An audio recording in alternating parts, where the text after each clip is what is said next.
Thanks for coming back to this conversation about the arts and really the science of really good filmmaking. We're talking to Hollywood hitmaker Rob Hardy and social impact executive Nina Packer. And joining the conversation is independent filmmaker John Settles. He released his first film last year, and he dreams of creating films at the box office that make a difference. Welcome to the show. I'm so happy to be here. Thank you for having me. Yes, indeed. I'm excited to hear about your journey here, what you're doing now, and what you want to do next.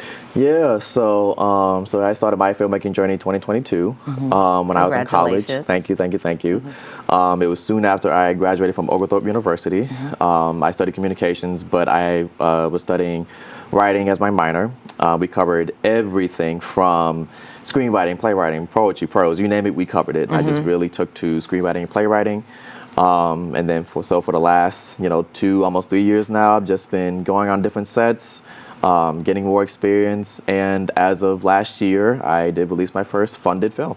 Congratulations. All right, I know you've got some questions for Nina and Rob, but we're going to take just a look at a quick clip from your movie. At least you're eating again. Be careful around the utensils. I wouldn't want to infect you too. Come on, even I know that's not how that works. Tell that to my older brother, who said that unless I'm cured, don't try to be around Mom and Pop anymore.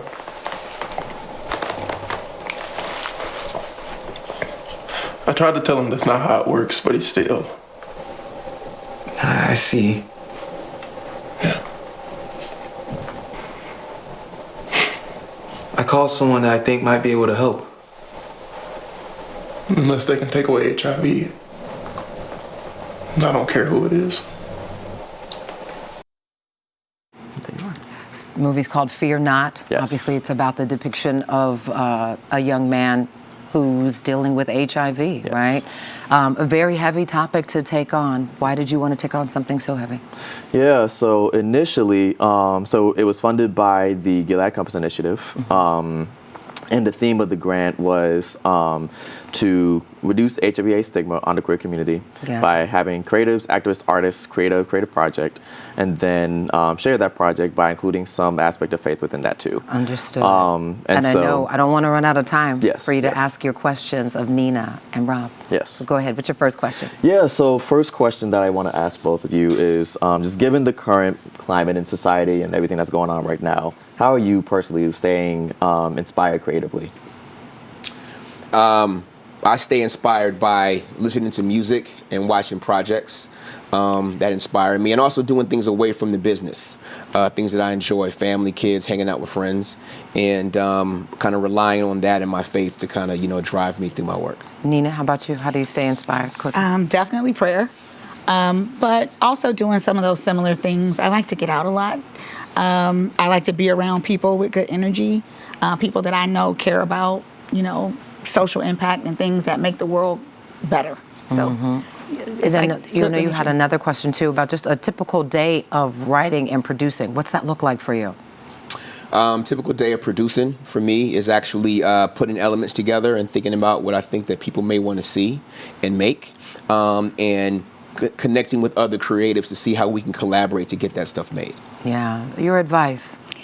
Find a community, become a part of the community. So as of today, we're inviting you into the Amazing Stories Foundation community because we're working on our first short film. So we find that the creatives, just kind of bounce off of each other. So this will be a good space for you.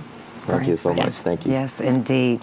I just think it's so important, this kind of bridge building, right? Because this is how the stories get told in the ways that we hope that they will continue to make a difference, right? Do you hear something today that makes any kind of difference? Keep writing. Keep writing. Keep creating. And find community. Keep finding community. Absolutely. Yes, indeed. Nina Packer, Rob Hardy, such a pleasure to have your expertise here. Thank you. Know how busy you are, so it's wonderful to have you in this space talking about the work that you're doing behind the lens. And my dear young John Settles, I cannot wait to see what you do next. Thank you. I know it's going to be good. All right, we'll be right back. Thank you so much for watching. I really appreciate it. And I really want to thank you for season 3 of Portia. It's because of loyal viewers like you that we keep getting to share this daily dose of positivity all across the country. So just a reminder, I still need you to like, comment, and subscribe. And go ahead and tell your friends. You can catch us now in Orlando, in San Francisco, in Atlanta, and all across the country on Fox Soul. Tell your friends. We'll see you soon on Portia.